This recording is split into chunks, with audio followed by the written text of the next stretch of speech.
Hey everyone, this is Pekka Kallioniemi from Vatnik Soup and the Soup Central. Today we are going to share an interesting talk I had with Adam from Visegrad24. We discuss about Vatnik Soup, how it became viral phenomenon, and we also talk about some individuals featured in the series. If you like this video, don't forget to like and comment down below. Thanks for watching. I've talked about these so-called big three of disinformation spreaders. At least two of them claim to be from Russia. If we maybe go into these one after one. We're here for another Visegrad24 podcast with Pekka Kallioniemi today, the author of the famous Vatnik Soups that probably a lot of our followers have seen on Twitter. Welcome. Yeah, good to be here. Thank you. So you have been revealing various types of Russian influence peddlers, misinformationists, and other types of, info warriors, you could say, that serve the Russian war machine. How did you start with this project?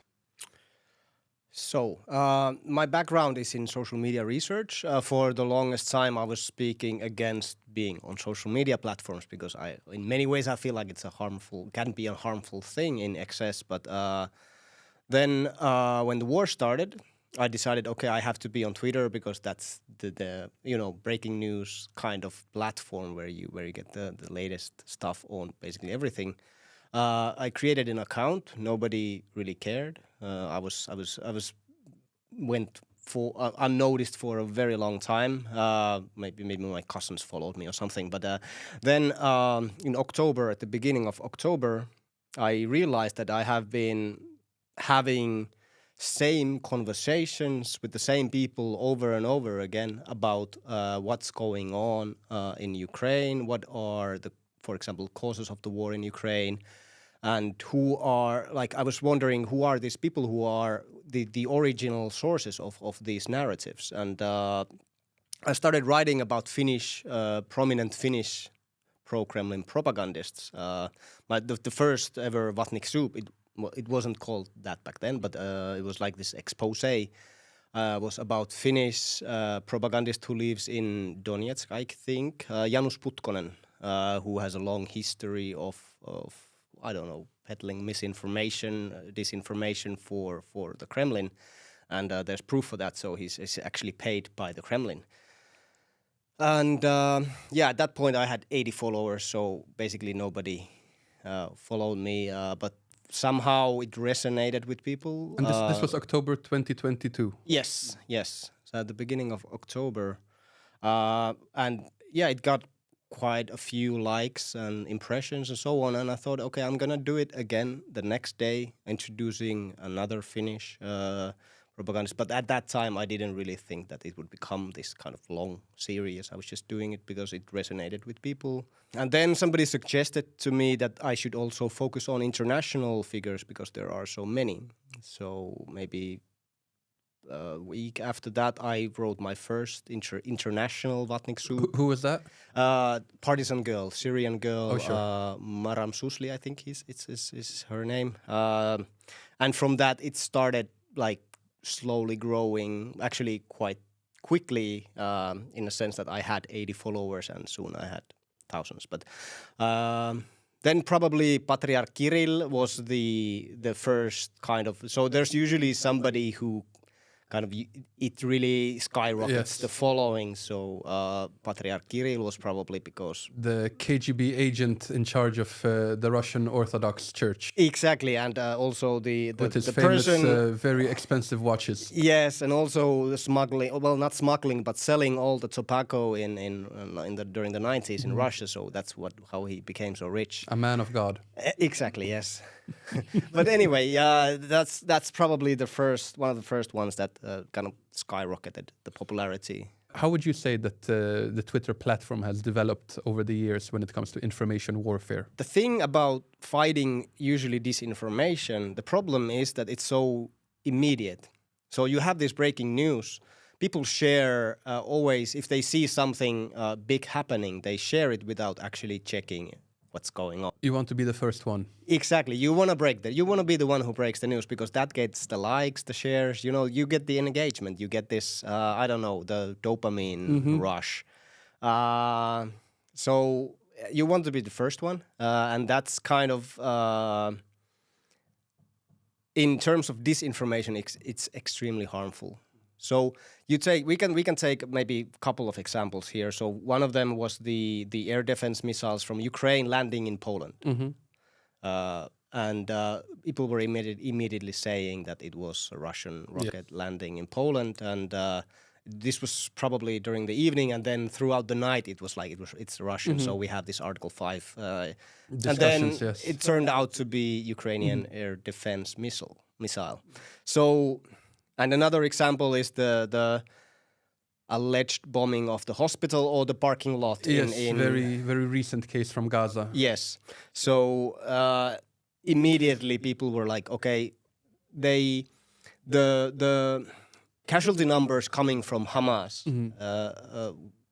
Or the Gaza Health Ministry, as many sources call them. Yes. So 500 casualties. And then when we actually look at what happened, the open source intelligence information, like all this data coming in, so there is any fragments of a missile. It's actually in the parking lot, and some of the cars were destroyed, and that's basically it. What is interesting there, though, is that big media like the BBC, I'm not sure, maybe New York Times, but many of the big mainstream media, they also very quickly bought into this Hamas version of events, saying that it was an Israeli strike. Yeah, so they took the narrative that was basically, well, I don't know if it was fed to them, but it was provided to them by the administrators from the Gaza. It felt like it went Hamas, social media, mainstream media. Yeah, this was the order. Yeah. So, and then it was actually up to the open source intelligence people to kind of look into the matter and realize that this is not what it seems. And they in this sense, they didn't wait for it to develop. You usually have to wait a while for the story to develop, but you want the engagement, you want the clicks. That's one of the worst things in social media, in my opinion. And it looks like mainstream media is trying to not be left behind, so they also tend to start getting into this, that whatever is trending on social media right now, we will write about it, and worst case, later we will make a retraction and say we're sorry, but we need to get the story out because we need to compete with social media. Yeah, and that's what I've noticed in Finnish media is that they change headlines every now and then. So I don't know, it could be also related to engagement, so what kind of headline gets the clicks, but sometimes they are updating these quite frequently, like what the headline says, because that's basically what we make the decision based on that, like do we click on it or not. Returning to these Vatnik Soups, initially, where did the name come from? It was suggested to me by a user who doesn't exist anymore.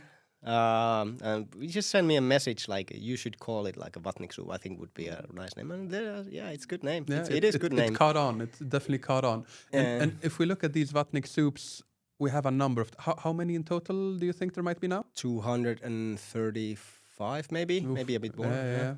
And some of them have been really like breaking. Because, for example, like Kim.com is somebody that everybody knew who he was. Maybe they didn't know exactly what he had said previously, but they knew his identity. But some of these were anonymous accounts that previously we didn't know who was behind them, who was writing them. But you managed to find out who they were. How does that process look like of finding out who is behind an anonymous account? It involves some procedures I don't want to go through here. Naturally. But basically it's open source intelligence still, like databases, this kind of stuff. So digging into internet history. Yes. So yeah. I mean, there's a lot of stuff that cannot be removed from once it goes online. It's very difficult to take out. Wayback Machine is always alive. Yeah. I mean, so it involves a lot of that. But also, well, there are other techniques to make. But so I have a team, or I'm part of a team. I don't have a team called the Intelligence Agency, where we kind of do these investigations. So There are very capable people there. I'm more of a like the megaphone. I put the information out there, and hopefully it gets noticed. Sometimes it does. Often it does. So, for example, in case of Donbass Devushka, who claimed to be poor woman in Lugansk with the Russian in Luhansk, of course, but and she was collecting money, like donating money to charities in Donetsk and Luhansk and these areas, and basically she was a woman from New Jersey who faked poorly a Russian accent. Yeah. And a lot of people were like, "Is this for real? Like, what's this accent? Like, it's New Jersey and Russian mixed up together." And it was just ridiculous. But yeah, we did a very thorough investigation on her, who turned out to be Sarah Bills from the United States. Former army employee, if I'm not mistaken. Yes, I don't really know about these access levels, but she had access to some like quite high level things. And now lately she has rebranded as part of this collective DD, or what are they called? DD Geopolitics. Yes. I think the DD comes from Donbass Devushka, maybe, but it's growing really fast. But their engagement at the moment is ridiculously low, so they are not making any difference basically online. They're trying, but it's nothing like Jackson Hinkles, for example. Or Yeah, Jackson Hinkles has been doing very well on Twitter, and many people wonder where did this growth come from? Because now he's at 1.2 or 3 million followers, and I think quite recently he was at 500,000. So it's explosive. Where do you think this might come from? I think maybe a year ago when I checked his profile, it was at 100,000. So now it was 1.5 million. So I feel like it's, of course, it's not organic. We can clearly say that it's not organic. It's constructed. It's being pumped, and I feel like this, like going for the Palestine thing, pro-Palestine, you get a lot of support from troll farms from the Arab countries, for example, and that's a huge segment. So they can really push your follower count up. So that's kind of my theory. But he was also pushed by the Kremlin troll farms. And yeah, Jackson, I think he went to Moscow recently, if I'm not mistaken, a few weeks ago, and he was there and he was being driven around and giving access to various types of luxuries and privileges. But his profile is interesting because he is basically promoting any kind of anti-Western narrative or country. It doesn't matter if it's North Korea or the Sandinistas in Nicaragua, Iran. Basically, whoever is against the West, Jackson supports them. Or who is the friend of the Kremlin, or somehow. Yes, friend right or now these two they are the same. Yeah. Friend is a relative term, of course, here, but I mean associated with the Kremlin. So yeah, there's definitely a link there. But again, when he was in Russia, he gained 500,000 followers in 2 days. So even before what happened in Palestine. So he's being pumped, that's for sure. And also I think many people don't realize that he has been a self-described Stalinist or Marxist-Leninist, I'm not sure exactly what, but he has been a communist supporter for quite a long time. And I think many people who follow him don't even realize that this is the case. Yeah, he calls it MAGA communism, so whatever that means. But basically, he's like Trump and then communism. It's weird. It's an interesting marriage. I don't think he knows what it means, but it's just something, you put these hype words together and you have something. Well, it clearly works for him. But it's interesting that many of these people who peddle Russian influence are not Russians at all. You mentioned Donbass Devushka from the US. But we have other cases here from Europe as well, a few of them which you revealed. I've talked about these so-called big three of disinformation spreaders. At least two of them claim to be from Russia. One of them is Trollstoy88, of course. German guy claimed to be from Russia. And then Zoga200, who was allegedly Bosnian Serb. And then Geroman AT, who is from Austria. Yes. But basically, he's never claimed to be from Russia. But yeah, he's Austrian communist. If we maybe go into these one after one, how would you describe Zoka 200? Who is Zoka 200? A young guy who's interested in probably the conflict, the war in Ukraine, and pushing the pro-Russian point of view, and then kind of suggesting to be someone they're not. So I don't remember the name of this Russian lady bodybuilder who I think she sent a message to Arnold Schwarzenegger at the beginning of the full-scale invasion, but basically she was like using her images for promoting her account. And yeah, he turned out to be just a regular nurse guy from Bosnia. And Did he shut down his account, or am I? yes, he did. Yes. Most of these accounts that then, if they close their accounts, they are then hijacked, often by NAFO people or somebody. So you can actually, if somebody deletes their account, it can be hijacked. So you can take the name for yourself. So I would imagine that the current Zoka account with the same name is Somebody else. Is somebody else, yeah. And what about Geroman or Jeroman, because he has also been doing very well on Twitter. German, it seems to be Austrian. Austrian communist who strongly believes in Russia and the victory of Russia. So he's quite bad analyst. That's what I've heard. I'm not a good analyst, so I don't really. I have seen threads of Jeroman's predictions, and it is we will be in Kiev in 3 days. They will never receive HIMARS. Basically, whatever Jeroman says, a few weeks later, happens. The opposite happens. Exactly. Yeah. You go with that, but. Just a regular guy from Austria. I wouldn't say that there's anything special about him other than he's usually wrong. Yeah. So. But then we also have these other people who you mentioned that they are not anonymous. For example, Kim.com. Who are these people who, for some reason, live in the West? They are quite famous. They are quite successful. But for some reason, they take a pro-Russian line. What do you think is behind this?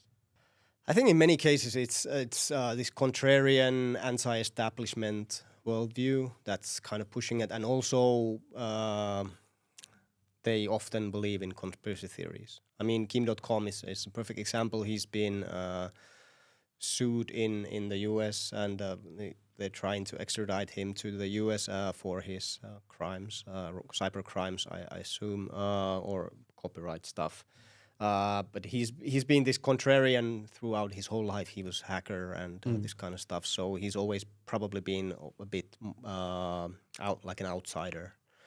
But yeah, in his case, it seems like he is still like. Well, at some point he said he's gonna leave Twitter. He's not gonna post anymore. But he's still posting. He seems to be one of those addicted to Twitter. Exactly, yeah. And he's one of the few people who has threatened to sue me. So he was looking for a solicitor, like a lawyer in Finland trying to get me sued, and like he's gonna put me into bankruptcy and so on. But of course it never happened. Nothing happened. And yeah, but also here, speaking about repercussions, do you get any kind of threats or anything like this coming your way after these releases of information that you have done? Of course, yeah. It's usually interesting when I start talking about money or how can we affect the flow of money. Then they usually come in. So this is when they get upset. Yeah. That's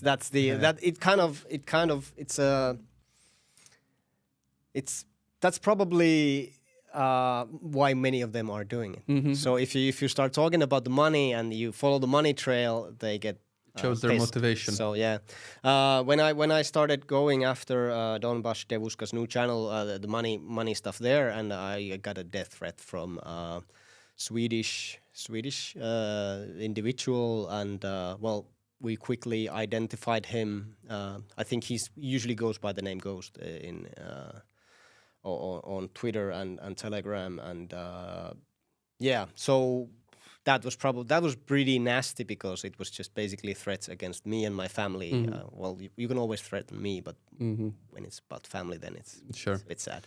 Also, what is interesting here is you mentioned that your first stories were about Finnish people who were spreading pro-Russian narratives. But in general, if you look at Finland and Sweden, actually, I think both countries are among the top 3 in the world where the largest percentage of the population support Ukraine. Where does this strong support for Ukraine come from? In the case of Finland, it probably comes from the history. So we had Winter War, Continuation War. We fought the Soviet Union. So it's the history. So my grandmother was she had to evacuate twice. She was 13 and 15, if I remember correctly, with dozen cows, like going to the other side of the country with people she didn't know. And there's a lot of this like history in that. Our country was demolished and a lot of people died because of the war. So and some of you may, some of the people who listen to this may know about the shelling of Mainila. So it was this false flag attack. A very interesting case. Yes, so basically Russians shelled their own positions, village, and claimed that this was Finland. Yeah, and I think it's still they still plan a lot of these false flag attacks, but fortunately intelligence is it's pretty good these days in these cases. So they've been exposed before these kind of operations are conducted. Yeah, this feels like it's a little bit of when you live with Russia as a neighbor, whether you're in Poland, in Finland, in the Baltic states, it seems like you have more understanding of what Russia's true nature is. When you're farther away, in Portugal, in France, in Holland, maybe this Russian threat doesn't seem so direct. But also those people, they seem to be more prone to, oh, the Russians said this, they promised this, so we will believe in it. While in our part of Europe, we are more used to these Russian lies. Yeah, I mean, for me, it's always quite naive to believe a politician, whatever country they come from. But if they come from Russia, then that's just ridiculous. Why would you do that? Because there's like this long history of lies after lies. It's also interesting because we remember some of these people that were pro-Russian from the start. Back in February 2022, when you had this large military buildup on the borders of Ukraine, Lavrov, Putin, various Russian officials were out and they were saying, oh, no, we will never invade. This will never happen. And all the pro-Russians online, they were saying anybody who suggests that Russia is about to invade is crazy and is lying and so on. And then, of course, Russia invaded. And for the first few days, these people were quite quiet about this thing. But now lately, it feels like they're coming back again and they are just saying that you can trust Russia. You can, the Russians, they don't lie, they are truthful.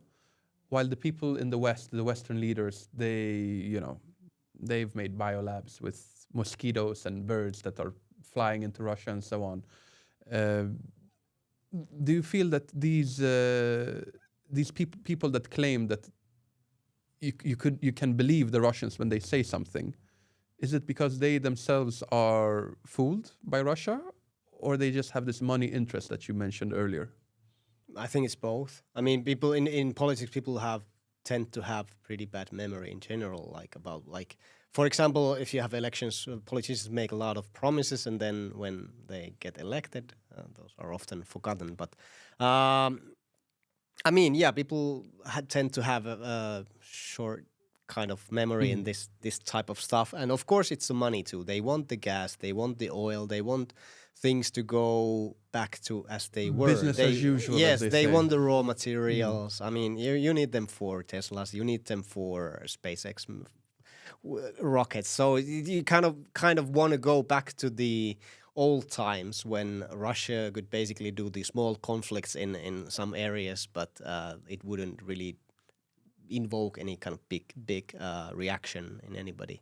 And when it comes to this information warfare, we've discussed the people on the opposing side, so to say, but those who support Ukraine, you naturally have the Ukrainians themselves that they are investing a lot in trying to reach the world with information from Ukraine.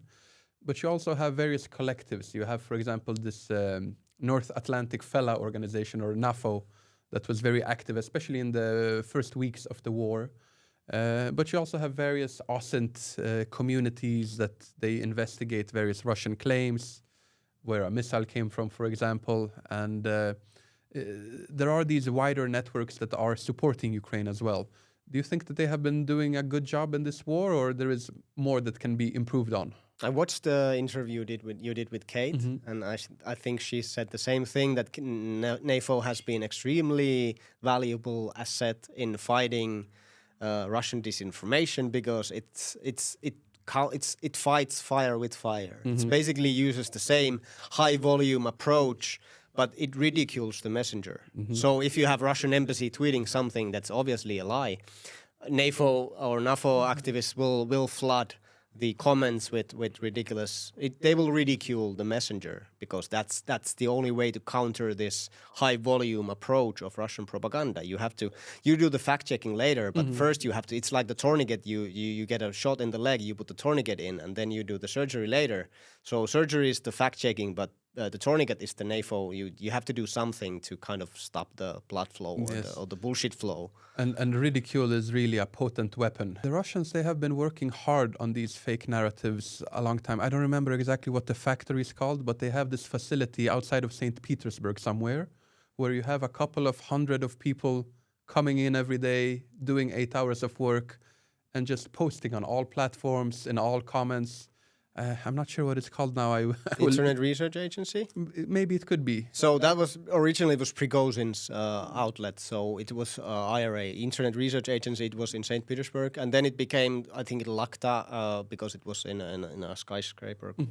But it was basically Prigozhin's project that's probably taken over by the Kremlin. Internet Research Agency was established in 2013. It employed at its peak, it was probably 1,000 employees, and Finnish journalist Jessica Aro made a very good expose on what they do, and they interviewed the former employees and so on.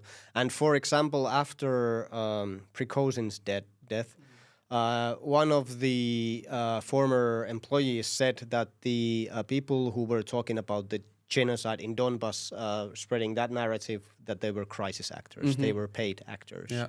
So, yeah, there are some of these narratives that they have been pumping out, and it's clear that these are various slogans that the people are told to repeat. For example, 14,000 dead over 8 years in the Donbass. Another one was the biolabs. Early on in the invasion, from the Russians, you would constantly hear, we had to invade because the Ukrainians and Americans were building biolabs that were about to target ethnic Russians through some kind of bioengineered virus that would only target ethnic Russians.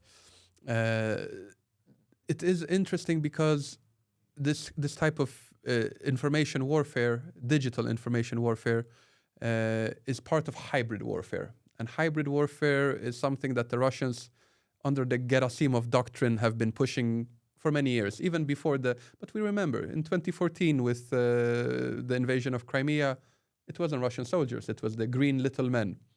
Classic disinformation, hybrid warfare tactic.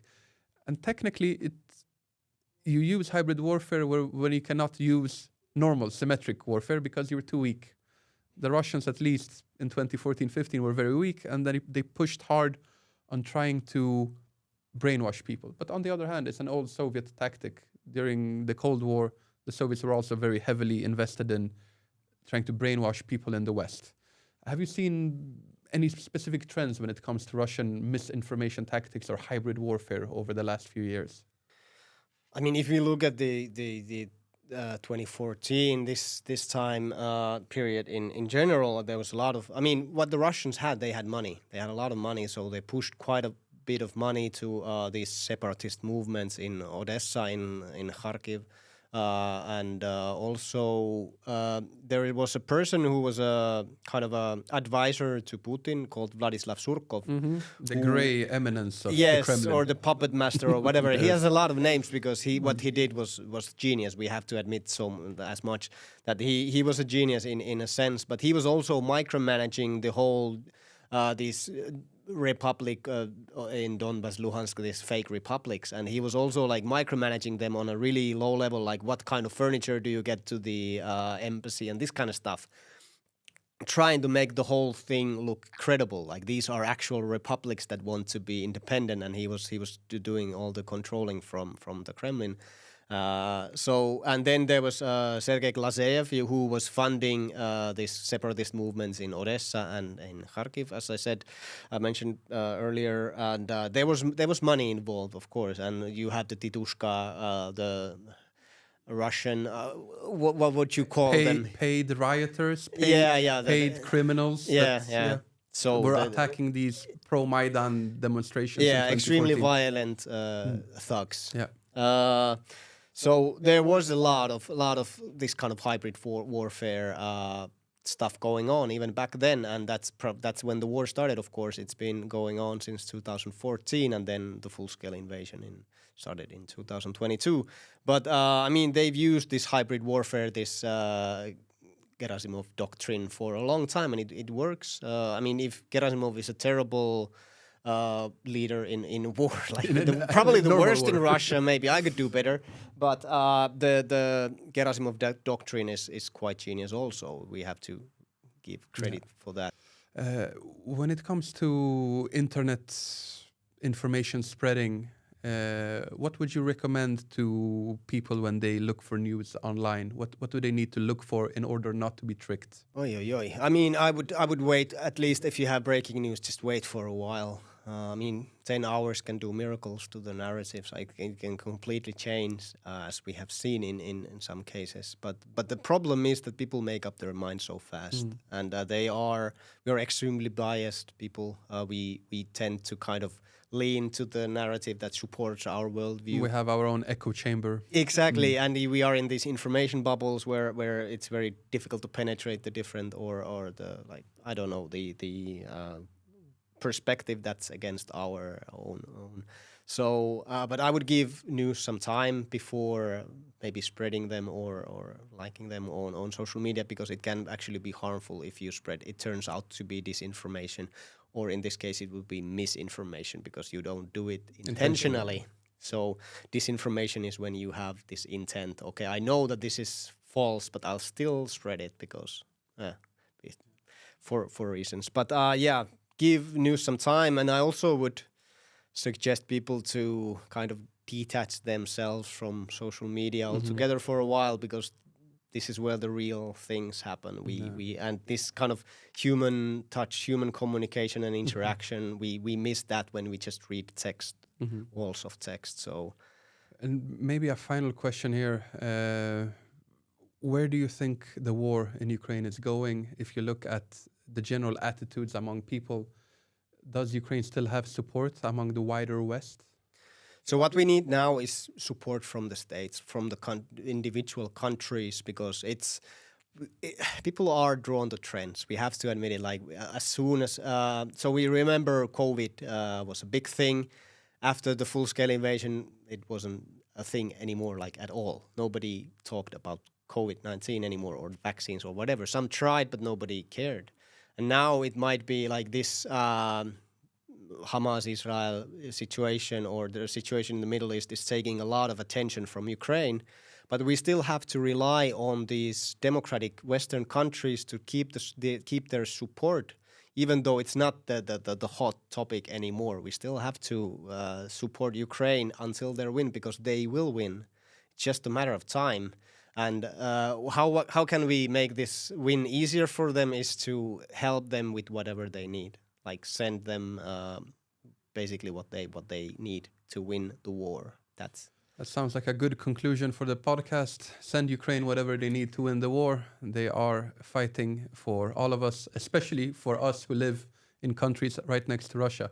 Pekka, thank you very much for coming on, and we hope to have you back soon again. Yes, this was great. Thank you. Thank you.